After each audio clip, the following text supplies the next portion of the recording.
Good morning and welcome to this press conference organized by the Up for Debate Alliance on the cancellation of our plans for a nationally televised leaders debate on women's rights and gender equality issues.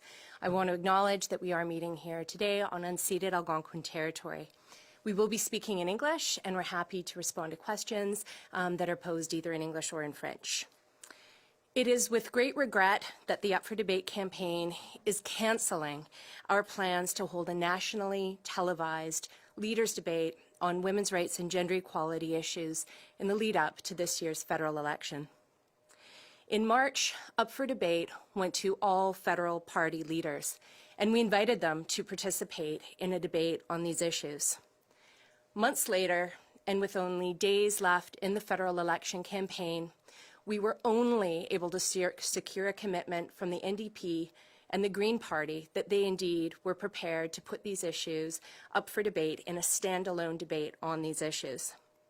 The other federal parties did not, sadly, commit to participating in such a debate. Up for Debate is a campaign organized by a very broad alliance of women's rights and equality-seeking organizations from across Canada, including Amnesty International, the organization that I work for, and Action Canada for Sexual Health and Rights, the organization my colleague Sarah works for. We came together in this campaign because we recognize the importance of federal leadership in creating a world where social movements and women's rights organizations are supported, where poverty, including poverty based on gender, is eliminated, and where women, transgender, non-binary, and two-spirit people can live free from violence and from discrimination. Collectively, we recognize that the last time a debate was held on these issues was 35 years ago, so in 1984. And we've really recognized that without a standalone debate on these issues, they become completely out of sight and out of mind. And this isn't the first time that we have tried to organize such a debate. We've recognized for quite some time that these issues are out of sight and out of mind in federal election campaigns, and the Alliance came together 4 years ago in the 2015 election, and we then called on federal party leaders to commit to being up for debate on these issues in a nationally televised standalone debate on women's rights and gender equality. And at that time, we were not able to secure commitment from all parties. So 4 years later, in 2019, we have again tried to secure commitment for a debate, and we have again failed to get a commitment from all party leaders. And this is ever more disappointing because we really did have hope, great hope, when the newly formed Leaders Debate Commission was established, because in its mandate, it explicitly said that the debates will help you make your own decision about the issues that matter to you.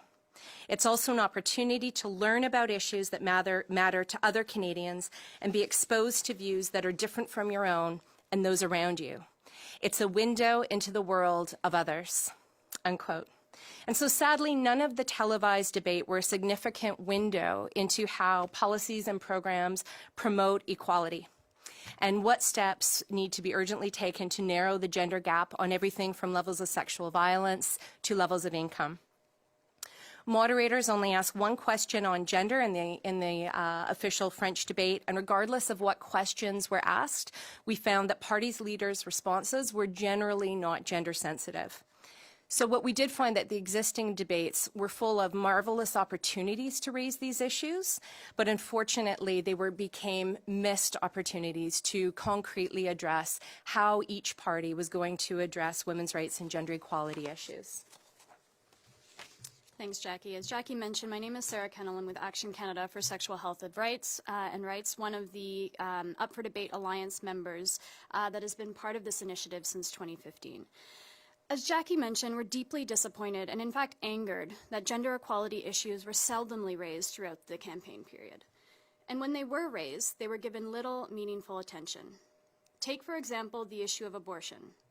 Rather than speaking to the real concerns that feminist organizations have been raising for years on this topic, that is the issue of access to care, the debates brought us back to the 1980s, having leaders argue over whether or not we should reopen the debate. This is insulting and reflective of the fact that our leaders remain disconnected to the real issues facing women, trans people, non-binary folks, and two-spirit people in this country today. While some leaders have identified themselves as feminists, they have failed to meaningfully discuss pressing issues like violence against Indigenous women and girls, and strategies to address the disproportionately high rates of poverty and other forms of inequality experienced by women, trans, non-binary, and two-spirit people.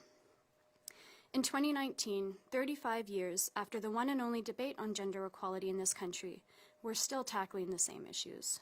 Skyrocketing childcare costs, persistently high rates of gender-based violence, substantial wage gaps, precarious work and low wages, and under and unpaid care work, limited access to comprehensive sexual and reproductive health care, particularly for those living in rural and remote areas, the ongoing criminalization and regulation of bodily autonomy, lack of affordable housing and supports for those who experience or are at risk of homelessness, and of course, little to no funding for women's rights organizations, who are often charities who deliver the frontline services to the most marginalized in our communities. These are issues that directly impact more than half of Canada's population, and these issues were simply not up for debate during this campaign period. Without a standalone debate and concerted media coverage to these issues, it is impossible to know what steps each federal party will take to end gender inequality in all its forms. Women, trans, non-binary, and two-spirit people are not a homogeneous group. Our gender identities, our sexualities, our family status, our income level, our ethnicity, whether or not we are disabled, and many other factors shape how we experience inequality in this country. And we experience that inequality because we are women, because we are trans, because we are non-binary, because we are two-spirit, and this is discrimination. Gender inequality is more than 35 years old, but it is unacceptable that more than 35 years must go by before we can have real discussions about what measures our elected officials will take to finally put an end to issues that long ago became globally recognized as human rights violations.